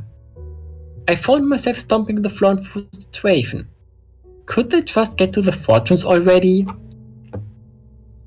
In conclusion, the fortune that Libra got was, Your heart will throb at the prospect of mutual touching with your fated prince. Fated prince? No idea what that's supposed to mean. I barked while twisting my body. By the time today's secret letter, You, appeared on the screen, I was finally ready to confront reality. No, but Shimamura was a girl, and so was I. A prince? I wonder, if one of us had to be the prince, which one would it be? Personality-wise, probably Shimamura, huh? I was more womanly? Then again, it would have been pretty weird if that wasn't the case, considering that I literally was a woman. Of course, so was Shimamura. Her hair was fluffy, her skin fair. All things considered, it felt to me like she was way more of a princess than I was. Don't get me wrong, it wasn't like I particularly wanted those prince-like elements from her. Or rather, I didn't. I definitely didn't. There was full-on chaos raging inside my head. Likewise, my pulse kept growing faster by the second. My heart certainly was throbbing. That part of the fortune was accurate. The question was, would the second half be too? Would it? 11th of February, Tuesday. And that's what's happening. So, would you like to come too, Adachi? To Nagafuji's place? Yep. My first reaction had been, why was Shimamura inviting me over to Nagafuji's house? It took me a second to mentally resolve that mismatch. Also, Hino and Nagafuji were currently standing behind her with their arms folded. It made them appear just a bit self-important, the way they did it. Anyway, what was happening here was that Shimamura had asked me if I wanted to come with them to play video games after school. Although, realistically, it had probably been those two who had come up with the idea. I don't really know anything about games, though. The reason for this was twofold. Firstly, we didn't have any gaming consoles at home. And secondly, Going over to a friend's place wasn't something that I've ever done. There was also something that bothered me on a more fundamental level. Were Nagafuji and I even friends? If you don't wanna, then I'm not gonna force you to. Seeing how quick Shimamura was to give in, it was clear that she hadn't been expecting much when she'd asked me. Although I hadn't said no yet, if I'm being honest, there was a big part of me that wanted to. No, but wait. If I did that, that'd leave the three of them to have fun together. I went ahead and imagined Shimamura somewhere that my eyes couldn't reach, with a smile on her face that I couldn't see. In the next instant, No, it's fine. I'll come. if it means that I get to be with you, then I was about to add before realizing what I was doing, and quickly swallowed my words.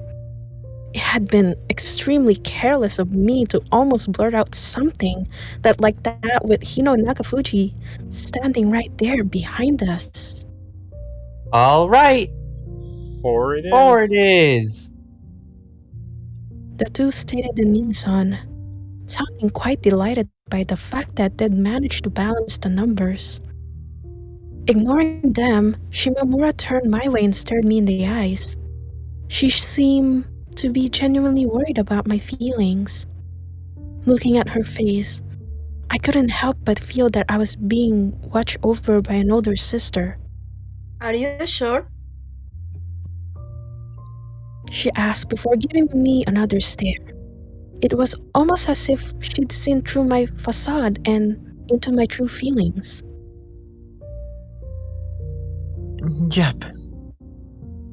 I only once again left out the primitive motive that was being with her, and instead settled with silently mumbling it to myself.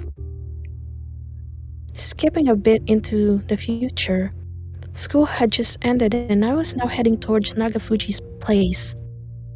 I was giving Shimamura a ride on my bike and Hino was doing the same for Nagafuji.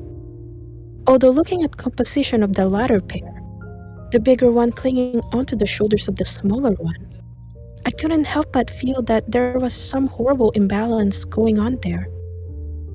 In that sense, me being taller than Shimamura made us feel more natural, though her hands felt large and warm when I held them. When they were placed on my shoulders, they instead appeared small and fragile. I wonder, was that because I was currently supporting her?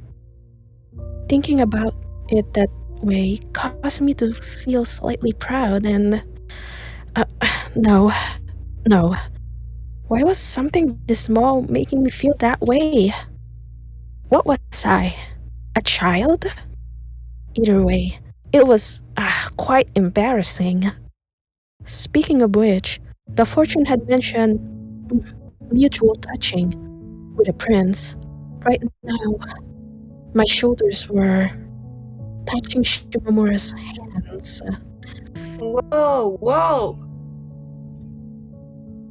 She exclaimed mere seconds later, panicking over the way I was operating the bike. Just like I've heard before, Nagafuji's family owned a meat shop which they operated in the same building as their home. We walked in and I saw that there was a man standing behind the counter. I assumed that was her father. He gave his daughter a quick look before stating, Someone who's here all the time, a regular customer, and one who I haven't seen before.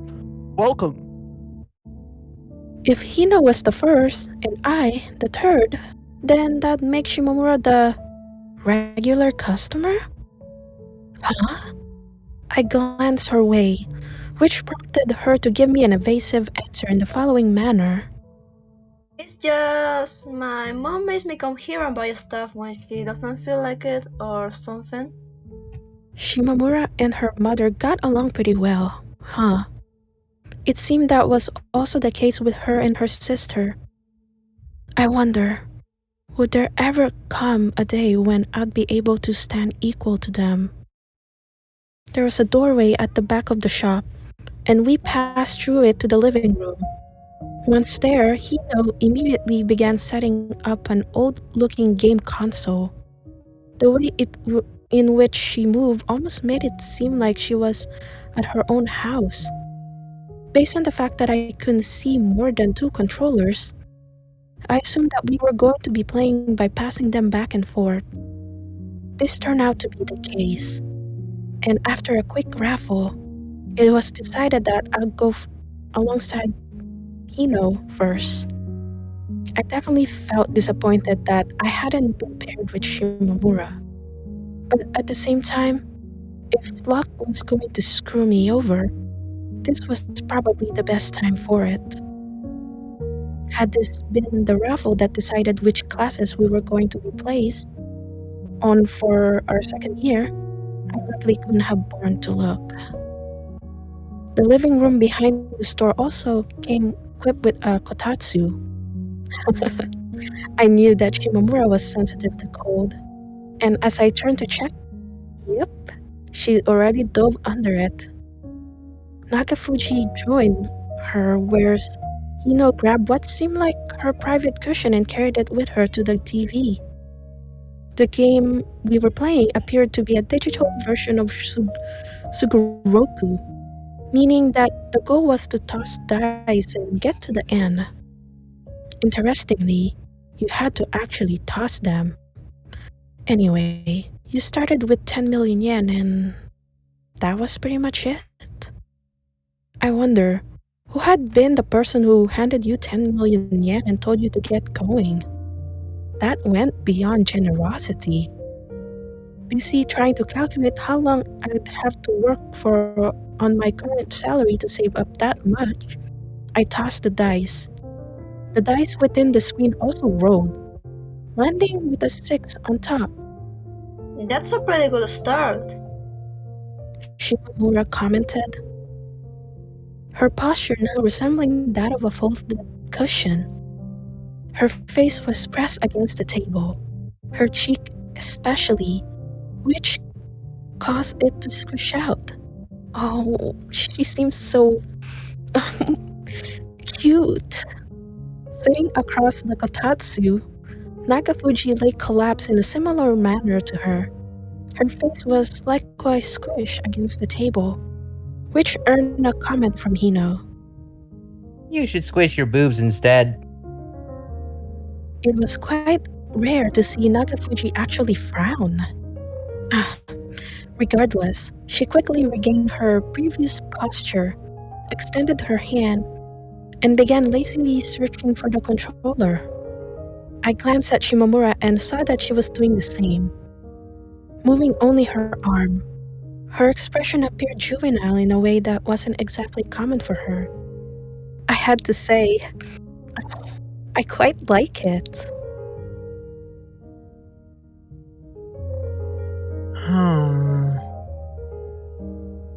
As I moved towards the goal, the simple act of landing on the blue tile would earn me 10 million yen, if not more.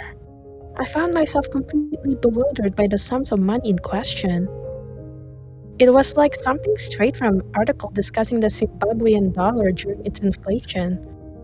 No one else seemed to be bothered by it though, which led me to believe that this was somehow normal? If I kept playing this game for too long, no doubt it would completely numb my perception of what money was worth. The place had been selected as a goal was Niigata, a city far from Tokyo. 3 or so dice later, the station was already in sight. The way the game worked, passing by the goal didn't count, and instead you needed to land exactly on the tile. In my case, that would require a 4. Hoping for exactly that, I tossed the dice and looked at the screen and... Nailed it. Oh, you got there first, huh, Adachi? Hino said before giving me a small jab with her elbow. Right. I had been the first to reach the goal. Now, was there some benefit to that? I didn't need to think about that question for long. As soon as I realized that I had just received an incredible amount of money, it seemed that collecting it was what you did in this game. I wonder, was there a certain amount you were trying to reach? And I just knowing that it? Ho ho! Shimamura murmured, her cheek still squished against the table. Ah, so cute. Of course, for someone who still didn't have a full grasp of the rules, being told that they were in the lead didn't exactly mean much. I didn't know them, which meant that I didn't understand them. I found myself in a state of confusion. And before I knew it, winds of emotion blew past me. It wasn't enough. I needed more. More experience that would add dimensions to my form. I was well aware of just how few things I understood compared to other people. I sighed in relief as we finally dispersed. It was around 6 o'clock. It appeared that Hino intended to stay at Nagafuji's place for a bit longer, which left me alone with Shimamura as we exited. I wonder, was it only me who felt relieved that the other two were gone? Probably. I turned my eyes towards the dimly lit shop front and noticed a post nearby, plastered with all sorts of advertisements. Voyages around the world, politicians, what have you. However, what really caught my attention was a poster of a movie that had premiered a while back hiding amongst them. It portrayed a prince-like man being pulled along by a princess, and as I stared at the picture, my brain naturally ended up replacing the heads of the two people with ours. Shimamura became the woman pulling my hand. It didn't even have to do with her gender. It was just the way I imagined her, as someone dragging me along. Ah, how nice would that be if she were to take my hand and we'd run off together, never stopping. Was I really okay? It might have been a good thing that the cool air soon brought me back to reality. The warmth from earlier had now vanished, only to be replaced by piercing cold and soft, mist-like darkness, in the middle of which stood Shimamura's blurred silhouette. I need to say it to her now, or else, I told myself as I approached her with my bike. I'll give you a ride home. Really? That was as smooth as I was able to say it? The voice that left my mouth was completely flaccid, as if it had no energy to it whatsoever. You don't mind having to make a detour? I shook my head from side to side. It was the opposite of detour, if it led me closer to you. Well, in that case, sure. Don't start complaining though, because it was your idea. She stated before hopping onto the back of my bike, much in the same way as when we'd come here. Her hands pressed against my shoulders, and shortly after that, she leaned forward to get a close look at my face. Your personality sure has changed from how you were when we first met. Shimamura mumbled with her eyes wide.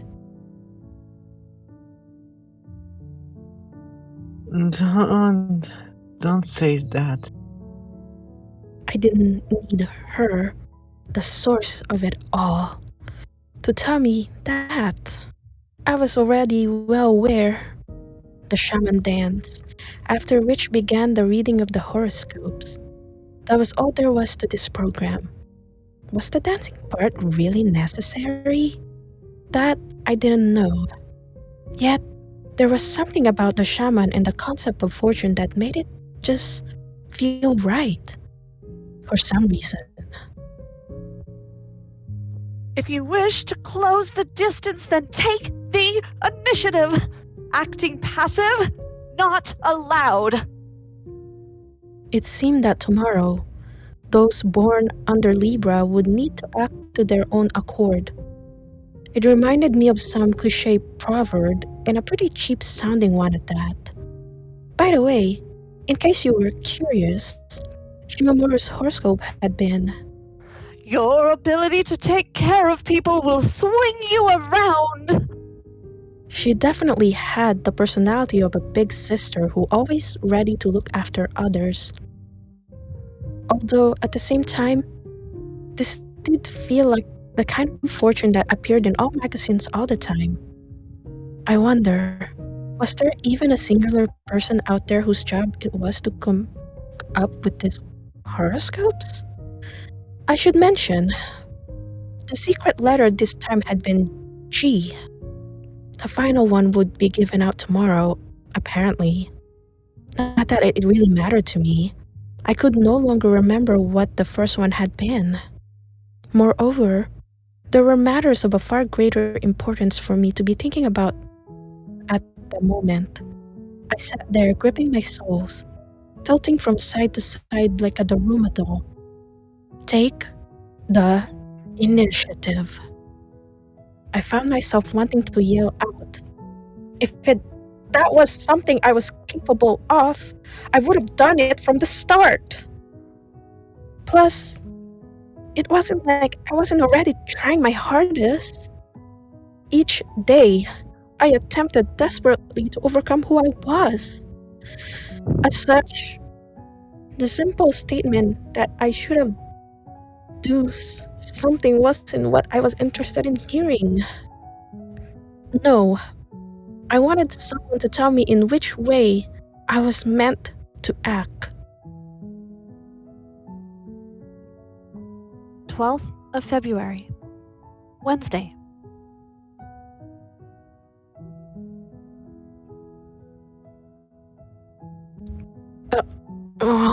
She didn't end up coming.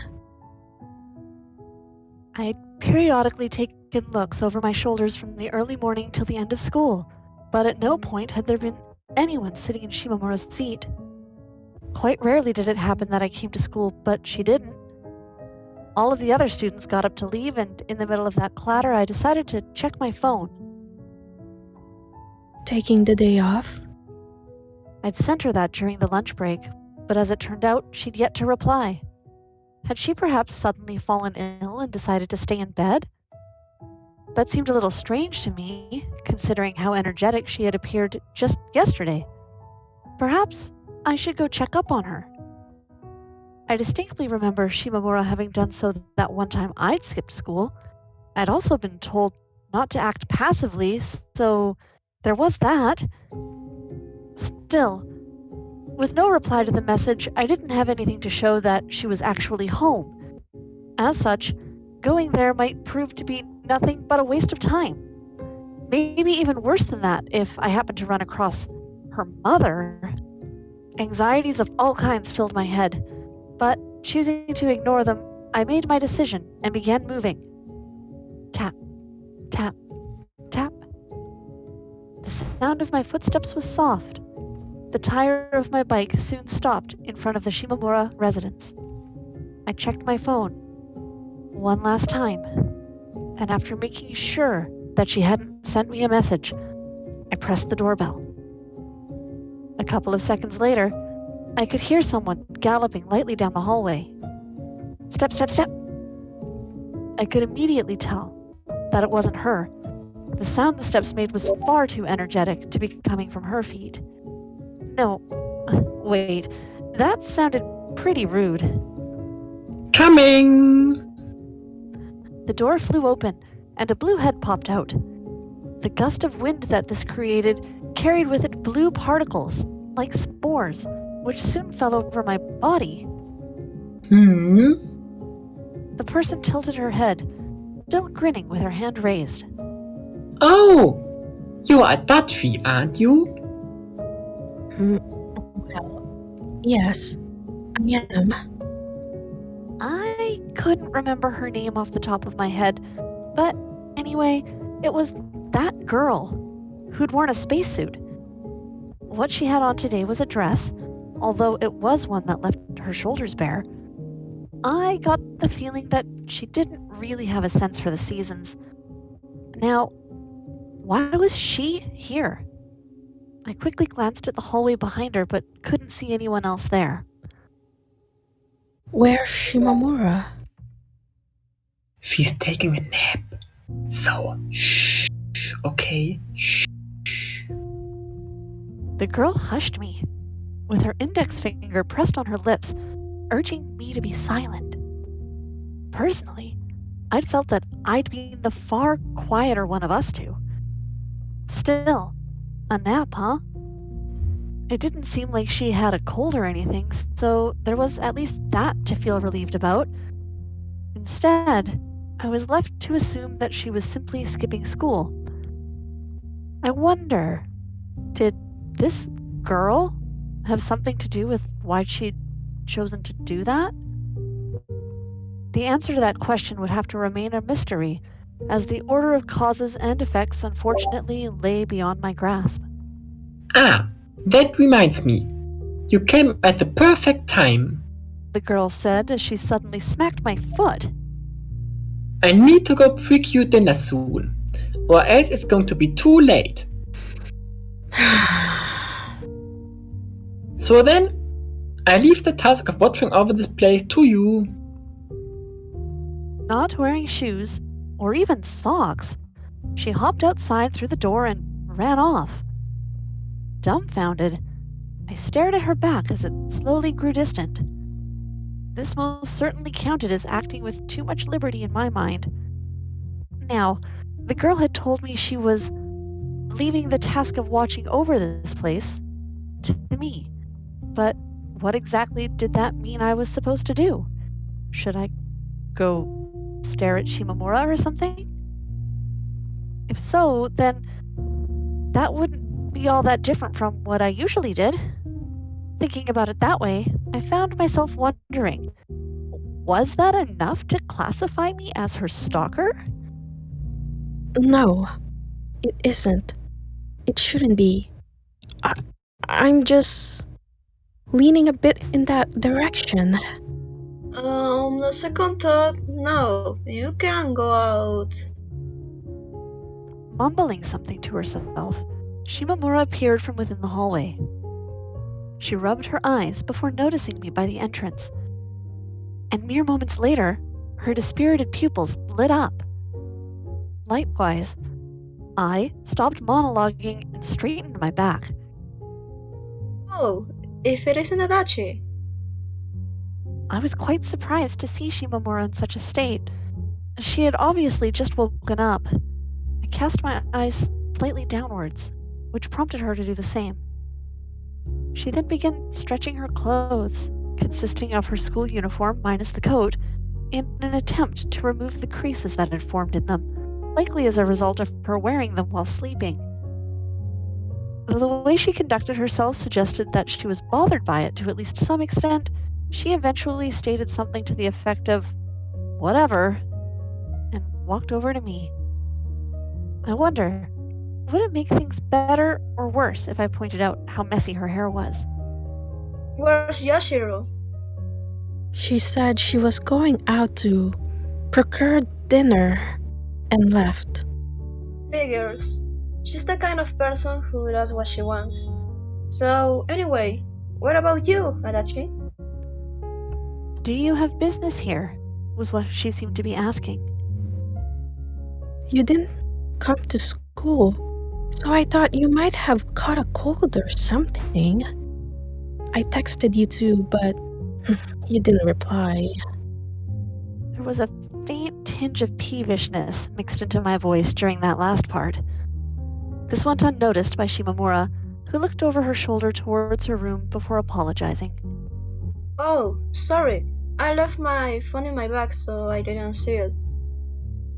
Despite the apology, My lips remained ever so slightly pouted. A thought had crossed my mind. Perhaps the reason why she'd decided not to come to school had been so that she'd have time to play with that girl from earlier. So, anyway, that's why I thought I'd come check up on you. Although, I guess all I ended up doing was waking you up. Really? That's super nice of you, Adachi. She teased me with a wide grin on her face. She then reached for my head with her hand. The soles of my feet rising slightly off the ground, I allowed the tiny shadow to land on me. First came her fingers, as their tips touched my hair. Next, her warm palm covered my forehead. It was at times like these that I couldn't help but feel that her hands were massive. Her fingers moved through my hair as if combing it, and that sensation alone was enough to cause both my heart and gums to start screaming. Sorry, I didn't mean to. Shimamura quickly moved to pull her hand back. I could sense this, and, with the words of the horoscope clear in my memory, pushed my head forward accordingly. The movements canceled each other out, and in the end, her hand remained exactly where it had been, relative to my head. I wasn't able to check Shimamura's reaction due to my eyes being pointed at the floor, although that wasn't really necessary, as the fact that she wasn't saying anything told me all I needed to know. Likewise, I was left biting my lip, unable to get any words out of my mouth. We stood there for a while, silent, until finally her hand stroked my hair one last time. At that moment, I truly felt like this was what I'd come here for. I took all the other thoughts, all the other reasoning I'd had, and tossed them away, replacing them with this ex post facto interpretation. There was no need for motives to be sequential. Whether or not they had been there from the start, that didn't matter. You could simply bend the causal relationships that had led you where you were and make them apply. In the depths of my boiling mind, I confirmed the significance of me being here. Were someone else to pat my head, the only reaction I could see me having was getting annoyed at them messing up my hair. So then, I wonder, why was it that her touch alone caused me to grow hot, as if my body was covered in flames? Why did it cause words to lose their meaning? It seemed to me that the answer to that question was something that could be expressed in 4 simple letters. I'd stuck with the horoscopes for a surprisingly long time. How often they came true, that I hadn't really been paying attention to. Regardless, I knew for a fact that they had a definite impact on my daily life. Even if faint, perhaps the quality of fortunes was determined not by how accurate they were, but by how they affected those who heard them. Then again, if I was forced to give my opinion on the show, I'd probably say that it was quite lacking. Every single horoscope tonight had been, Don't forget the chocolate. did that even count as a horoscope anymore? I wasn't sure, but at least it was to the point. So much so, in fact, that afterwards they'd begun listing online stores where you could buy chocolate through the mail. The whole secret letter thing also came to an end tonight, with the final one being A. Immediately after the letter was read, the shaman stated that she herself had chosen all of them. She kept talking and talking about their history and meaning without an end in sight. And eventually, a large number of staff members were forced to run up to the stage. They grabbed the shaman, now looking like she was about to start rampaging, and began carrying her off screen.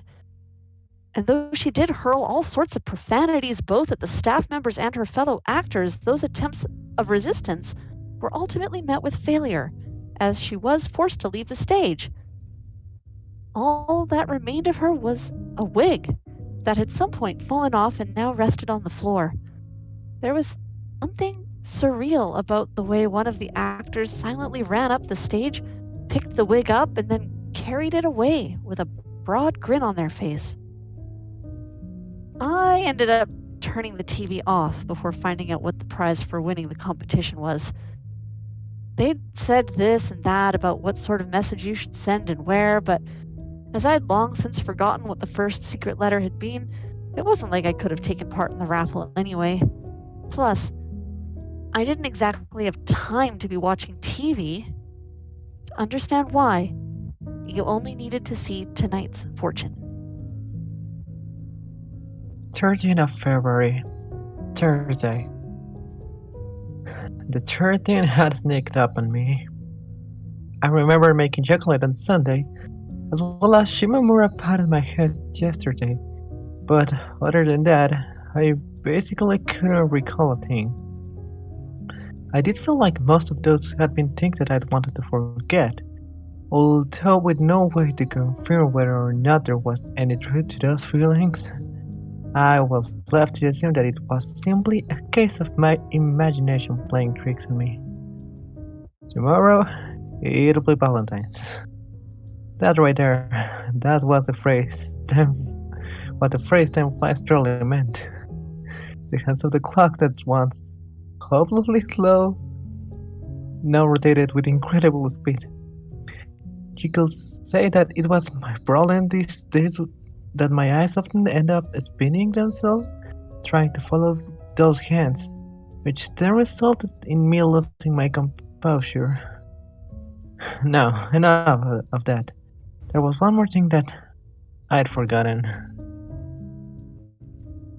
I had work this evening.